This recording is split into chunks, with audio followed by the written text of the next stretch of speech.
Okay, Mr. Dave, boleh cerita sikit kereta dekat sebelah Mr. Dave ni, kereta apa ni? Yang ni Supra MK4 1000 horsepower. Kereta ni sahabat saya punya, nama dia Bro Noah. Oh, okey. Daripada Sabah, Sandakan. So bila orang Sandakan tengok kereta ni dekat Sandakan nanti, jangan lupa nak tag kita Bimo Servo K Garage. Okay. So konsep dia senang saja. Dia cakap dengan saya, Dave, dia pun kolektor juga. Dia cakap dengan saya, Dave, I nak satu kereta Fast and Furious, tapi I nak Supra Targa. I cakap boleh, kita buat satu kereta Fast and Furious Supra Targa MK4, tapi dengan ikut cita rasa kita, dengan touch of my touch lah. Okey. Saya punya touch, saya nak buat one to one Supra. Kalau you tengok dekat dalam semua tadi dah tengok dah, kita dah blend dengan full carbon fiber, luar dengan dalam, dengan apa, orange carbon and then black carbon dengan dia, and then dalam seat belakangmu kita dah delete. So what I did, sebab kereta ni running pakai asas, dia running pakai asas. Bila saya delete seat belakang tu, saya nak letak something dekat sana. So kita buat roll cage. Okay, semua ni kita design sendiri. That's why kereta ni ambil masa selama 11 bulan. And then interior full Alcantara. So bila I dah buat roll cage, saya nak letak something kan. So selalu orang letak asas dekat sini, kita gantungkan dekat sana. So tak kira berapa laju you pergi pun, asas ni takkan jatuh. Sama juga GT ring belakang dia, kita custom. Sebab kereta ni laju sangat. Sahabat saya pun suka bawa laju.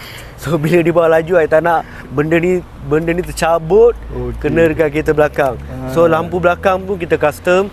And then decal dia kita pakai balik decal Fast and Furious. Kalau you tengok body kit ni dia pakai body kit Redox. Tapi again, saya nak buat one to one. Saya nak ada cita rasa sendiri. So saya buat carbon. Saya tambah dengan carbon. Tepi-tepi ni semua, depan ni semua kita tambah dengan carbon. Lampu depan kita dah custom, full custom. And then paling menarik dekat sini, kereta ni Targa, boleh cabut macam kereta Paul Walker lah. Oh, boleh cabut. So Targa roof ni saya buat carbon. Okey, boleh cerita sikit tentang modifikasi dekat enjin ni? Okey, enjin ni dia 1000 horsepower, pakai big turbo. Lepas tu dia run pakai Lynx punya ECU standalone. Tapi bab enjin ni, kita keluarkan enjin ni, kita bagi dekat sahabat saya, dia rebuild balik semua, dia bagi balik dekat saya masuk. So dekat kedai kita, accept the engine, the rest of the things kita buat. So apa lagi next project untuk kereta ni? Kereta ni sekarang berada dekat kedai saya sebab kita buat custom rim Oz Racing. Oz Racing Futura, tapi deep dish custom 3 piece on the way daripada Japan. Dia dah order dah design dah order, sama dengan logo 98 lah.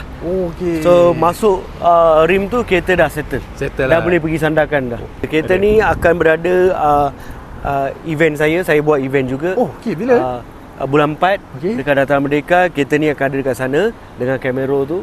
And then Tokyo Salon Malaysia tahun 2026 ni kereta ni akan ada lah. Yang pasti event tu nanti Camaro akan turun? Confirm. Mana tak turun. Okey, saya pasti ramai follower nak tengok Camaro tu depan mata. Boleh bro. Okey. Terima kasih banyak. Thank you. Okey. Thank you. Alright.